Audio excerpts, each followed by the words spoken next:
கள்ளக்குறிச்சி மாவட்டம் சங்கராபுரம் அருகே குடிநீர் இணைப்புக்காக குழி தோண்டப்பட்டு ஒரு மாதமாகியும் இதுவரை இணைப்பு வழங்காமல் இருப்பதாக குற்றச்சாட்டு எழுந்துள்ளது.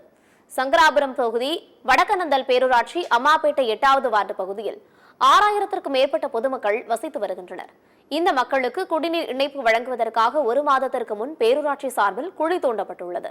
இந்த குழி இதுவரை மூடப்படாததால் விபத்துக்கள் ஏற்படுவதாகவும் குடிநீர் இணைப்பு வழங்கப்படவில்லை எனவும் அப்பகுதி மக்கள் தெரிவிக்கின்றனர். இது மட்டுமின்றி கழிவுநீர் கால்வாயை தூர்வார வேண்டும் என்றும் பலமுறை கோரிக்கை விடுத்தும் நடவடிக்கை எடுக்கப்படவில்லை என்றும் கூறப்படுகிறது. எனவே விரைவாக குடிநீர் இணைப்பை குழாயை மூட வேண்டும் என்று பொதுமக்கள் மற்றும் சமூக ஆர்வலர்கள் கோரிக்கை விடுத்துள்ளனர். சுமார் 9 மாதங்களாக மனுக்கள் பலர்கள் கொடுத்து சுமார் 60 மனுக்கள் கொடுத்துள்ளேன்.